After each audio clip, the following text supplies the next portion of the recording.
내 대학 전공을 후회했던 순간 베스트 3입니다. 나름 특이하게 저희 세 사람 모두 대학 때 전공하고 지금 하는 일이 좀 묘하게 달라요. 나노님은 전공이 뭐였나요? 저는 전공이 그래픽 디자인이었어요. 지금 그래픽 디자인을 하고 계신가요? 전혀 안 하고 있죠. 네. 찐이는?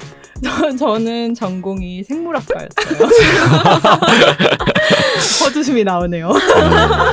지금 생물과는 좀 연관이 없는 일을. 네, 아주 연관이 없는 일을 하고 있습니다. 네. 가연님은 가연님. 네, 저도 전공이 신학이었어요.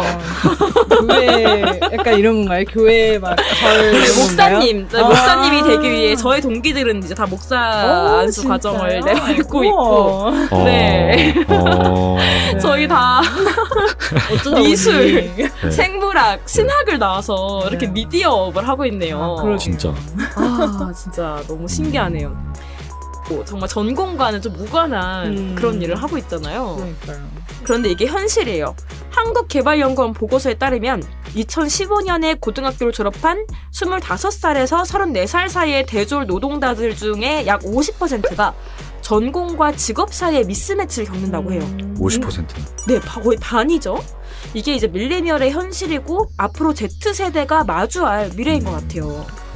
그러면 찐이님은 그 생물학과를 전공한 걸 후회했던 순간 베스트 3가 뭔가요?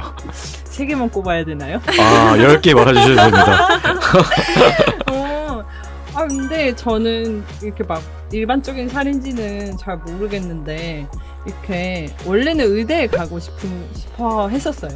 고등학교 때는 의대에 가고 싶어 했는데 이제 의대와 이제 생물학과 사이에서 이제 부모님의 권유와 여러 가지 이유로 인해서 생물학과를 갔는데 저한테 그 학문에 대한 뜻이 없다는 걸 들어가서야 이제 깨달았을 네, 때가 네. 일단은 한 3위 정도인 것 같아요. 음. 약간 내가 이 전공을 왜 선택했는지에 대한 회의감이 드는 게 약간 들어오고 나니까 약간 근데 막 화학 수업을 들으면서 막 오비탈 이런 걸 배웠는데 오비탈 정말 이해 안 되고 그래가지고 심지어 맨날 월수금 오전 9시 수업이었어요. 그러니까 안 가게 되는 거예요, 사람이. 그리고 막 기말고사의 시간에 막 조교님한테 막 편지 쓰고 이랬거든요. 저도 F 맞아. 받고. 맞아. F 맨날 시험지에 받고. 저도 편지 썼어요. 네, 그래가지고 약간 그때 되게 하기 싫어서 그냥 누르고 이렇게 모든 말이 이렇게 귀결되네. 아무튼 3위는 그렇습니다.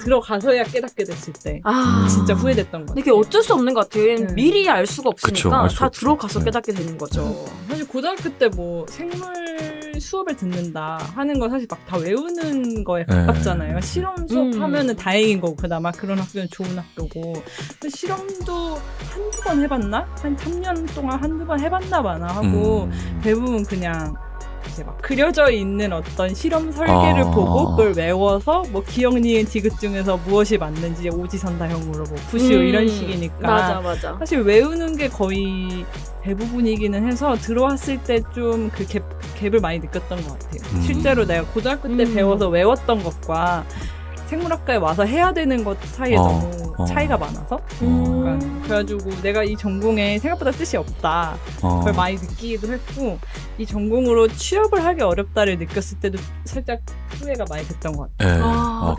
2위는? 2위가 바로 취업. 취업에 문턱을 갔을 때 근데 뭐 저뿐만이 아니라 많은 친구들이 되게 고민을 많이 했죠. 그래가지고 저 같은 경우는 한 같이 놀았던 동기들 중에서 절반 넘게 다 의대 편입을 한 걸로 알고 있어요. 네, 다 그래서 거의 다 의대 친구거나 아니면 정말 학문을 계속해서 막 석사까지 가서 이제 대학원 생활을 마쳐서 뭐 연구원이 되면은 그나마 취업을 한 거고 박사까지 가고 이런 친구들이 좀 있고 저는 어쨌든 뜻이 없는데 이걸로 취업까지 하기 되게 쉽지 않다는 걸 느꼈을 때가 좀 약간 너 학문에 뜻이 없다면 연구자가 되겠다 이게 아니면 약간 어떡하지 앞으로? 되게 막막했던 것 같아요. 그렇다면 대망의 1위는? 대망의 1위는 약간 지금 와서 생각해봤을 때 그 전공이 좋은 점도 있었지만 좋은 점 뭐 나중에 얘기하겠지만 완전히 새로운 길을 좀 찾아야 한다는 게 엄청 막막했던 것 같아요. 왜냐면은 어쨌든 공부밖에 안 하고 왔잖아요. 공부밖에 안 하고 거의 한 12년 가까이 공부만 하다가 대학에 왔는데 뭔가 이제 이거에 대해서는 뜻이 없고 그리고 이거를 설령 열심히 해도 취업을 하기 쉽지 않고 그럼 뭔가 완전 새로운 플랜을 짜야 되는데 뭔가 남이 정해주지 않고 플랜을 짜는 자체가 되게 처음이었던 것 같아요. 그래가지고 거의 바닥부터 시작했죠. 막 내가 뭘 좋아할까? 넌 뭘 하고 싶니? 약간 그래서 그때 되게 약간 방황과 스스로 약간 이렇게 방임하는 좀 기간이 좀 길었었어요. 막 몇 년 동안 전공 공부 안 하고 막 이것저것 다른 거 하고 저도 동아리 조금 하고 아니면은 막 대학교 밖에 있는 사람들을 되게 많이 만나고 그런 게 되게 강했어요. 저는 아싸였기 때문에 대학에 적응하지 못하고 밖에서 되게 많이 놀았거든요. 근데 그런 것들이 하나하나 모여서 지금의 오히려 그 전까지 20대 전까지는 전혀 상상치 못했던 저를 만들어 온 것 같아요. 나너님의 내 대학 전공 후회했던 순간 베스트 3.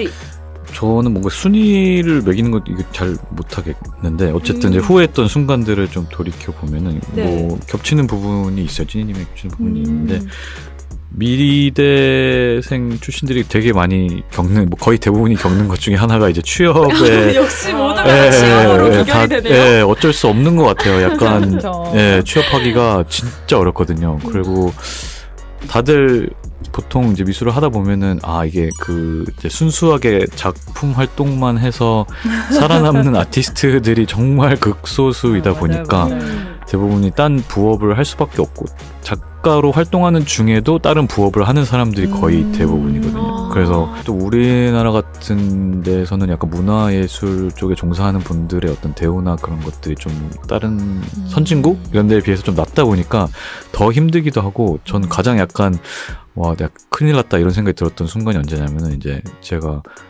아는 분이 이제 국립현대미술관에서 이제 전시를 하는데 전시 준비를 하던 때였어요.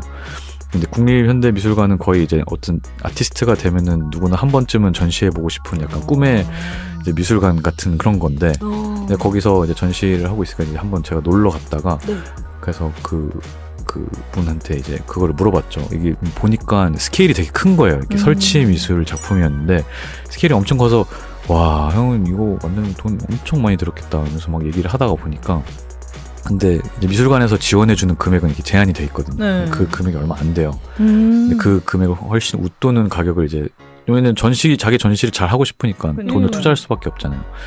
그래서 그 돈을 어디서 갖다가 썼냐고 물어보니까 사채를 갖다가 썼더라고요. 심지어 그렇게 큰 곳에서 하는데도 그쵸. 그러니까 거기서 좀 뭔가 충격이 왔을 것 같아요. 네, 거기서 전 되게 충격. 여기에 국립현대미술관에서 전시를 할 정도로 작가로서 인정을 받은 사람이 이 전시를 하기 위해서 사채를 끌어서 해야 된다? 그때 한번 약간 이렇게 크게 한번 빵 맞아서 되게 후회가 많이 됐던 순간 중에 하나고, 취업, 그쵸. 취업, 그래서 거의 대부분이 미술을 전공을 하면 취업할 수 있는 분야가 교육 쪽이 거의 메인이거든요. 뭐 학원으로 간다든지 선생님을 한다든지 교수가 된다든지 그게 아니고서는 정말 갈 데가 없어요. 진짜 그러네. 진짜 갈 데가 없어요. 저는 제 대학 전공 후회했던 순간 베스트 3를 하자면 저도 좀 나은님처럼 이게 세 개로 하기보다는 좀 미래에 이제 저희의 향후 후배가 될 수도 있는 사람들에게 해주고 싶은 말이 있어요.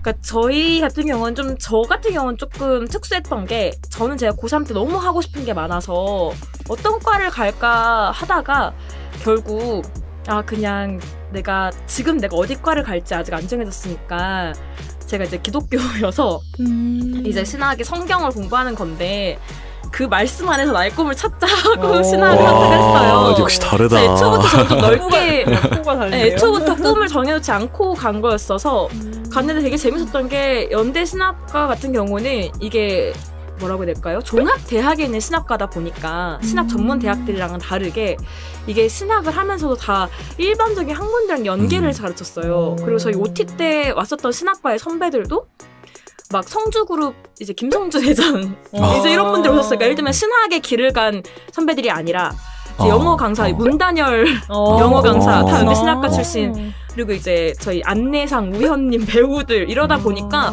오히려 저희는 신입생 때부터 신학과를 나와도 각자 다양한 영역에서 일을 하시는구나. 그렇게 했어서 저 같은 경우는 조금 잘 그 안에 찾을 수 있었는데 저희 동기들 중에 많이 힘들었던 동기들이 어떤 동기들이었냐면 이 얘기를 꼭 나중에 후배들한테 해주고 싶어요.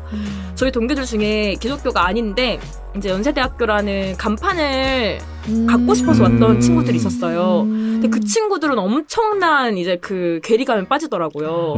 왜냐면 저는 제가 이제 기독교다 보니까 신학 가서 그렇죠. 저희는 가서 되게 재밌는 게 세터라고 하죠. 새내기 네네. 뭐 학습터? 배움터? 배움터. 네네네. 가면은 연대 신학과는 당연히 술 당연히 안 마시는 거고 그러겠네요. 신학과니까 가서 아. 그 이제 찬양과 경배라고 기도를 하면서 근데 저는 이제 제가 교회 다니는 사람이니까 그게 되게 익숙한 거예요. 수련회 가는 것 같은 느낌. 근데 이제 이게 교회를 안 다니는 온 친구들은 엄청난 충격에 빠지는 거예요. 이게 그 광경을 뭐야, 보고. 근데 그래서 그 사람들은 되게 과에 대한 애정이 사라지고 그런 것들 옆에서 지켜보면서 좀 안타까웠어요. 왜냐면 너무 이제 그분들은 너무 그게 힘든 거예요. 그걸 지켜보는 게.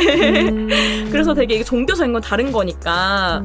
그래서 동기들 중에 정말 전과를 하려고 했던 동기들도 많았고 이제 그런 식으로 간판만 보고 왔던 동기들은 그러니까 대학교 4학년 내내 목적이 전과를 하는 거예요. 전과를 하거나 아니면은 이렇게 복순공을 해서 조금 다른 걸 하거나 근데 그 부분이 어떻게 보면 저 동기 입장에서는 조금 안타깝기도 하고 네, 그럴 거면 애초부터 다르게 갔었으면 훨씬 나았겠다라는 생각이 들었어요.